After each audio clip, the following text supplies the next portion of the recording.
Hello, and welcome to Going for Two. I'm Ben Gramato, along with Robert Pulaski. Tonight, we will discuss our midseason awards for both the NFL as well as NCAA football, and we'll also be highlighting a couple of the top matchups from this past week. And later on, I will admit something that I was completely wrong about. All that and more is coming up next on WTOP 10. Hey, let's go, man!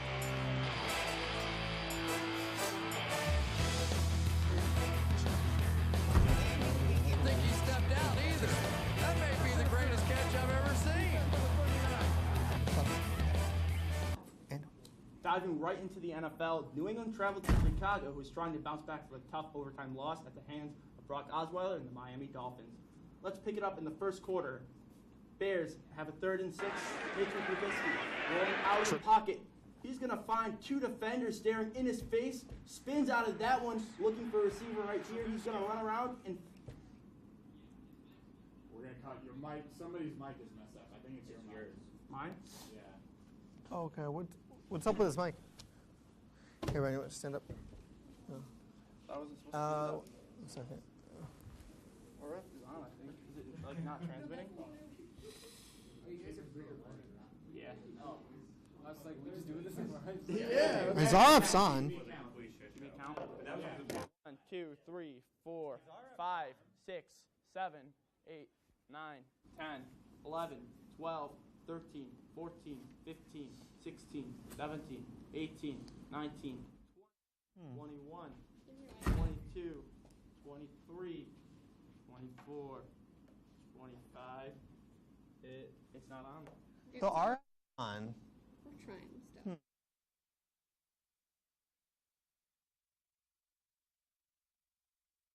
Be moving, you won't hear anything. What's going on? How is everybody doing? I hope everybody's having a great Thursday. Really happy we have one class today. Very exciting. Also, really excited for class tomorrow with some really awesome WTOP people. Justin Krause, best. Okay.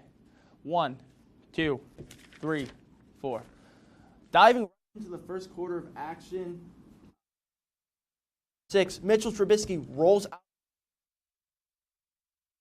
Keeps the pressure. All right, cool. Got it. Wait, real quick. Hang on. 15 seconds. What? I was going to say it might be better to just start on him because it just looks weird.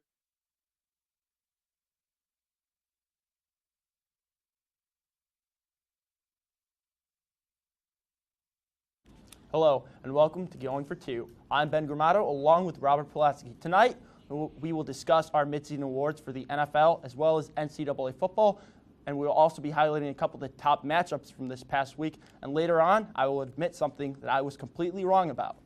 All of that is coming up next, right here on WTOP 10. Hey, let's go, man!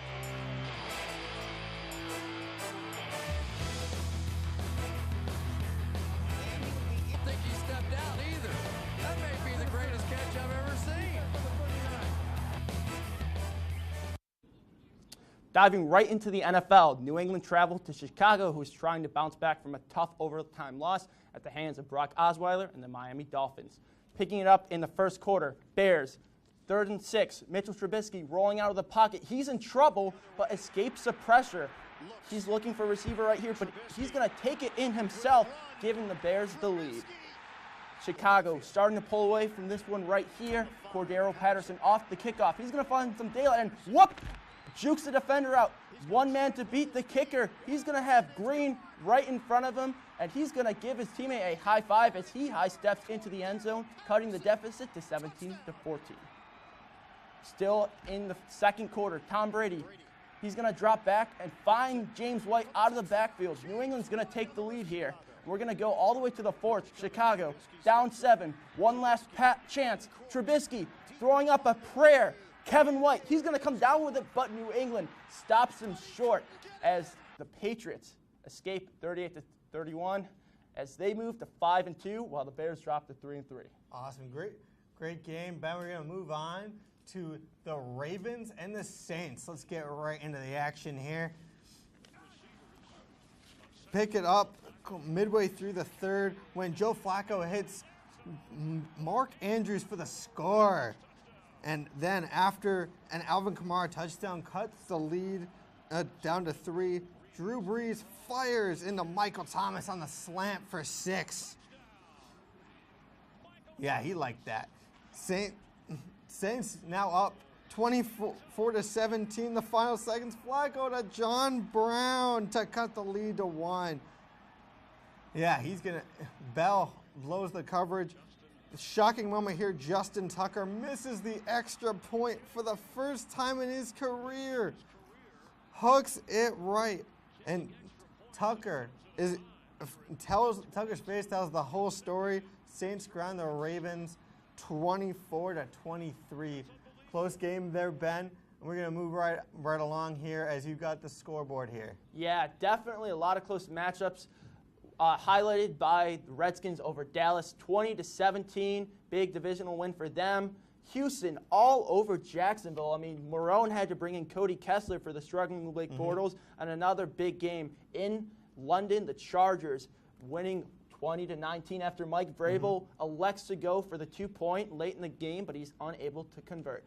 So next, we're going to move right into our NFL midseason awards. We're through 7 weeks of the season so far.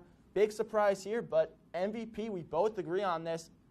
It's going to be Patrick Mahomes, a second-year quarterback out of Texas Tech for the KC Chiefs. He leads the NFL in touchdown passes, 22, second in passing yards, 2,223. He's a big reason why KC is 5-1. I mean, they should be 6-0 if they had a better defense, but great year for him so far. Next, we're going to move right on to my offensive player of the year. You had Mahomes as your offensive player of the year, but I'm going to have Todd Gurley. He's just been all over the place for the Rams. He absolutely has. Total 686 rush yards, 11 rush touchdowns, 270 receiving yards, 3 receiving touchdowns, doing it all for LA as they remain the last undefeated team in the NFL. Defensive player of the year, who do you have? I got J.J. Watt. He's my man. He's got either 3-time MVP or defensive MVP. I think he's going to win it again. He's got 7 sacks and 4 forced fumbles. Ben, who's yours? I mean, this is where I disagree with you. I'm going with Aaron Donald, 28 total tackles, but 8.0 sacks. I mean, the Rams right now, you look at the Texans, they're 4-3, but the Rams are undefeated. Yeah. And that defensive line, I know they also have Sue and other good players on that defense, but Donald is just the driving force. I mean, absolutely is. He held out earlier in the offseason, but he deserves all of that money. Next, we're going to go to Offensive Rookie of the Year. Homer pick for you. Oh, yeah, Homer. Saquon Barkley, my man. He's got 481 rushing yards, 5 rushing TDs, 424 receiving yards, 49 receptions. He leads rookies, NFL rookies, in every single one of those categories, and among the league leaders in rushing yards and receiving yards in the league. Yeah, he's definitely been great. I mean, I have to give some love to Calvin Ridley, the rookie for Atlanta. 392 receiving yards, 6 receiving touchdowns. He's been great this year. Defensive Rookie of the Year, who do you got? Defensive Rookie of the Year has to be Denzel Ward. 3 interceptions, tied for the NFL lead. He is a shutdown cornerback. He was the 4th overall pick by the Browns. A lot of people were concerned. A lot of NFL people were a little nervous about that pick because he's a little undersized. But Ben, who is yours? So as we're talking about, the Browns passed on this guy, Bradley Chubb. I have to give him the love. 6.5 sacks, 20 tackles. He's been absolutely a stud so far. And right now, I mean, a lot can change so far this season. But Mahomes, by far, is my MVP. But I'm also going to talk about Comeback Player of the Year. Yes. Now, we left this segment out, but I'm going to go Andrew Luck. He's second in the NFL and pass touchdowns, 1948 yards, 20 TDs. And come on, Luck has just been great. He missed all of last season, a lot of the year before. He has. And, I mean, I was in Indy for that game. He put up 4 touchdowns against the Bills, and the Bills have actually had a surprisingly good defense this year despite that 2-5 record. But I'm going to give it to Luck. He's just been great. I mean, the Colts are 2-5, but, I mean, they're close in a lot of their games. When we come back, we're going to take a look take a gander with Vander. So don't go anywhere. Stay tuned on WTOP 10.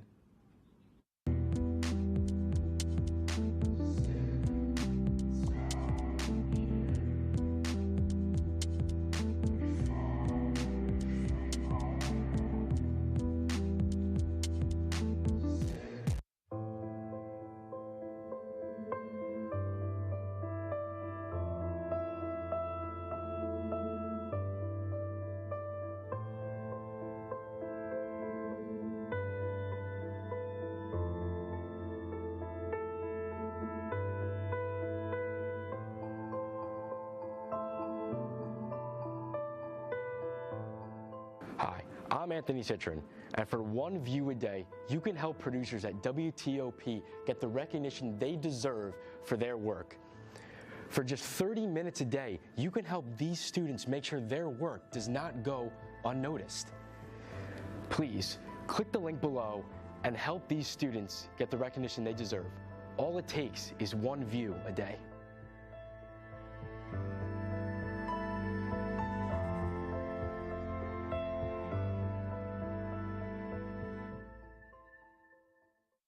Why is my son having trouble in school? Finding lowest airfare to Istanbul. No, I'm tired of fighting with my son over his homework. Home, walk, restaurant. Need a review? No. He's smart, but his mind wanders. 7 wonders of the world. Why don't you understand me? I do. I was trying to show how Connor feels every day. Redirecting to understood.org. Join parents and experts at understood.org, a free online resource about learning and attention issues to help your child thrive. Hey there, I'm Al Roker, class of 76. Yes, way back in 76. Back when the earth was cooling. You're watching WTOP. Welcome back to Going for Two. It's the second quarter, and that means now we're going to take a gander with Vander. Yes, you are taking a gander with Vander in one of the big games out of Week 7. That, of course, is the Carolina Panthers facing the Philadelphia Eagles. Let's get right to the highlights in this one. We're going to start picking things off, and late in the third quarter, we got a little bootleg of Carson Wentz. He's going to roll right, and he's going to find Dallas Goedert for the touchdown. Eagles are just beating up the Panthers 17-0, but here comes Cam Newton. He's going to toss it to Curtis Samuel. He's going to go right up the middle and go whoop for the touchdown. Carolina is now on the board, and they're going to still keep fighting because Cam Newton in the red zone down at the 18-yard line. He's going to look left. He's going to find Devin Funchess wide open. Terrible cover 2 defense by the Philadelphia secondary. They close the gap to 3, and they're still in this ballgame. And then out of the eye, Cam Newton. He finds Greg Olsen for the easy touchdown. Carolina, now they're up by 4, but then last chance for Carson Wentz. Under pressure, fumble ball, battle for the loose ball. Carolina is going to fall on top of this one, and they are going to win this one by a score of 21-17.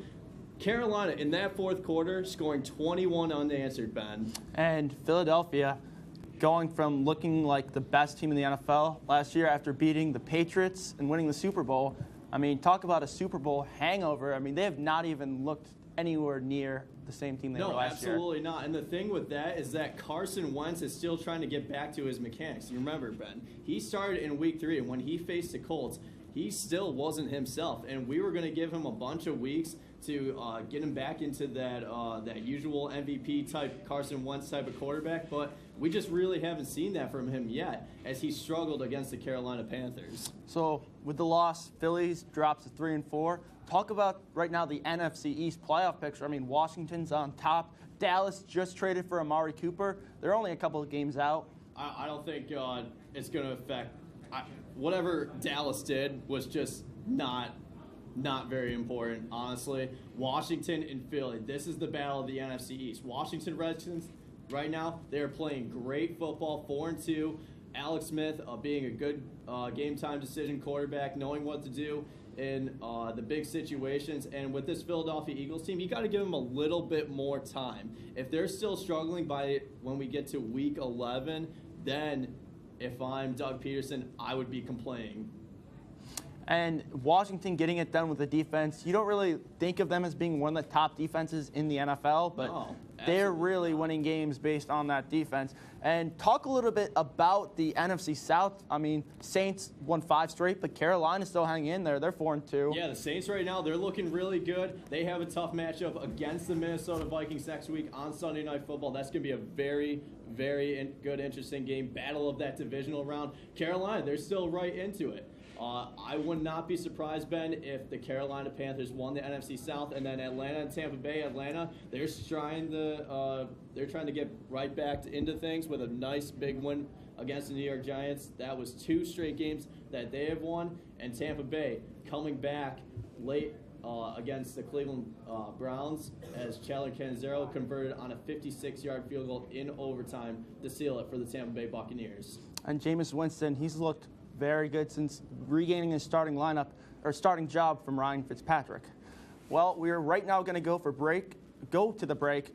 You're watching Going for 2 on WTOP 10.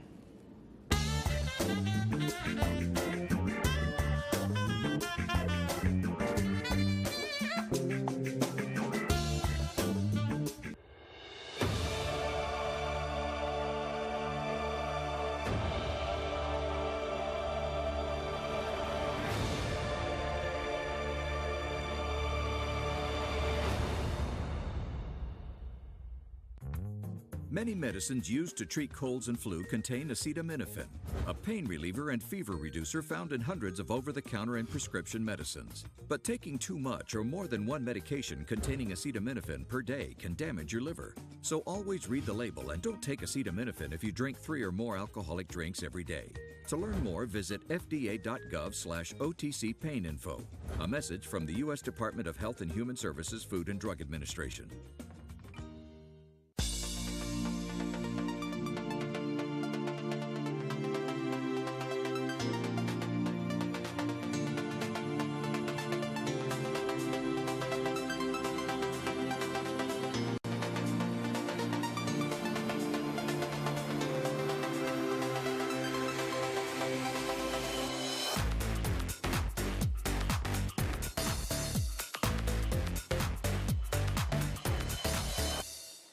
This job looks perfect. It says you need a high school diploma. You've got one of those, right? Skip the drama. Get your diploma. I got that. Find free adult education classes at finishyourdiploma.org.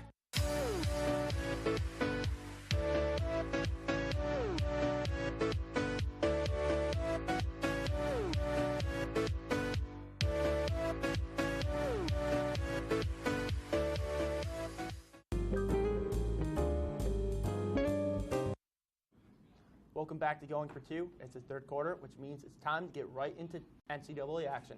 Number 2, Ohio State traveled to Indianapolis looking to continue their strong season against Purdue, who were inspired by superfan Tyler Trent, who's currently battling bone cancer. First quarter right here, David Blau getting it to Isaac Zico, giving them the lead. We'll take it to the fourth. DJ Knox right up the middle, 42 yards for the tutty. Purdue leading big, 28-6. Buckeyes trying to hang in this one.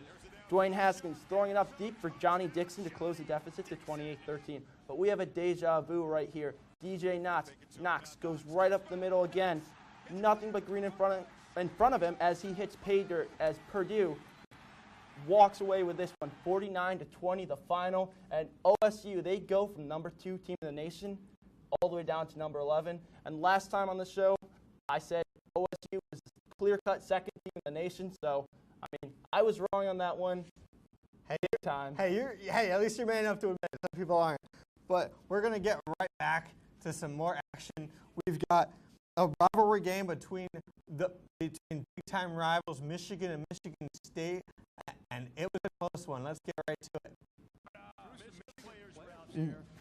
it. Heated rivalry game. Midway through the first, Shea Patterson and Nico Collins, Wolverines up 7-0. Early third, with Wolverines with the ball. Not anymore. The Spartans force a turnover, which leads to some trickery. Brian Lewerke doing his best Nick Foles impression with the Philly special. Sparty knocks it at 7. moving late into the third, game tied until Patterson launches this one to Donovan Peoples-Jones, who avoids the tackle and goes all the way.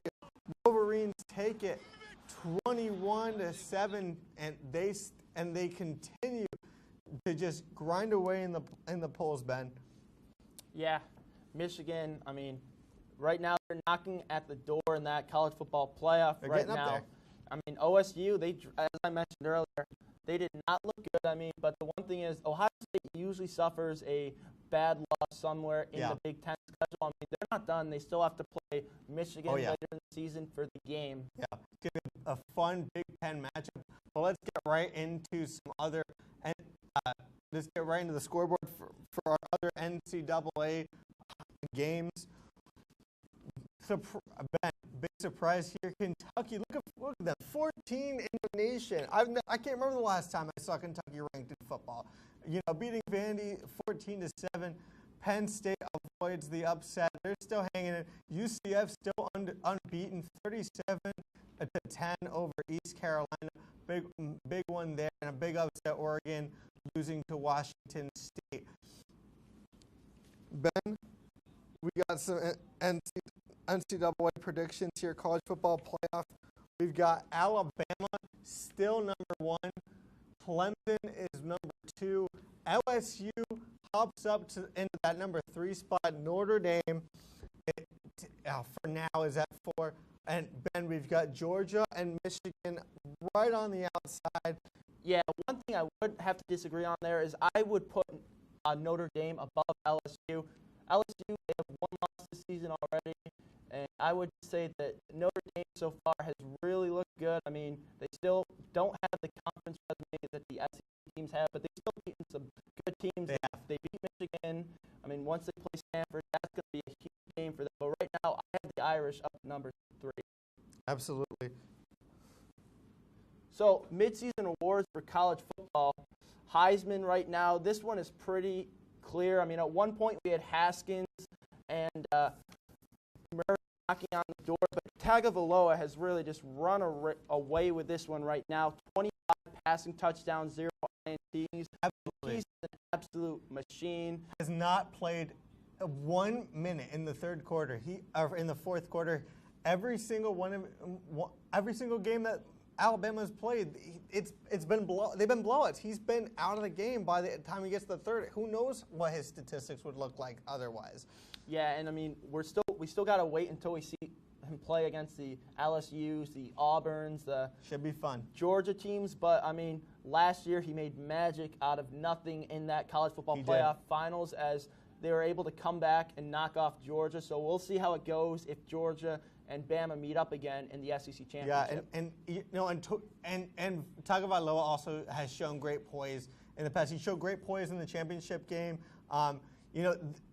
I don't know how many people gave them a chance down by, I believe, 14 in the championship game at one point, and Tagovailoa really led them back. Did make some mistakes, but came back, and I truly believe that this is the best player in college football. But speaking of which, another guy that can make an argument for that is Ed Oliver from Houston. Yeah, Oliver has really been dominating so far. We both have him at the Bronco Nagurski Award right now. He's just absolutely dominated line of scrimmage all season. Tackles for loss, sacks. He's just doing everything as Houston's just been able to dominate opposing teams. And that's just because of that one player, Oliver, who could be the next Aaron Donald. A lot of people are making that comparison. Is it too early to make these comparisons? I'm not too sure. I think it's a good one for now. But then we've also got the Thorpe Award winner, potential winner, Greedy Williams from LSU. I love LSU. Yeah, that's LSU as DBU. They just put out so many great defensive backs. I'm going to give love to my guy, Trey White. I mean, but also the Jets, Jalen Adams. They just have so many great defensive backs in the NFL. I mean, Patrick Peterson, Honey Badger, they're just consistently putting out great talent at the position. They absolutely are. Yeah, I mean, definitely a lot of great stuff from the LSU defensive backs.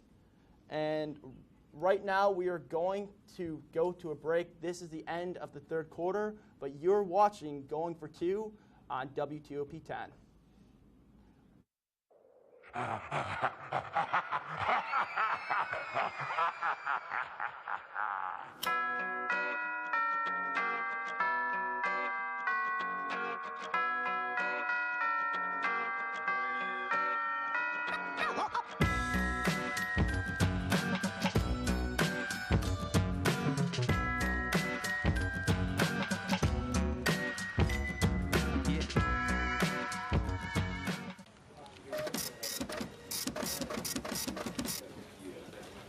It's taste, not toast.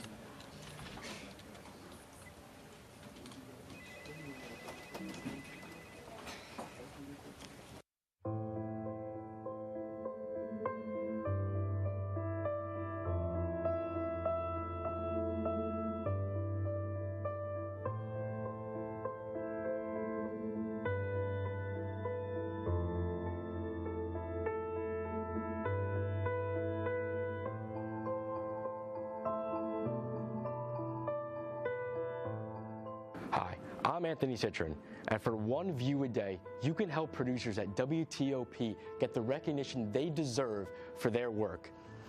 For just 30 minutes a day, you can help these students make sure their work does not go unnoticed. Please, click the link below and help these students get the recognition they deserve. All it takes is one view a day.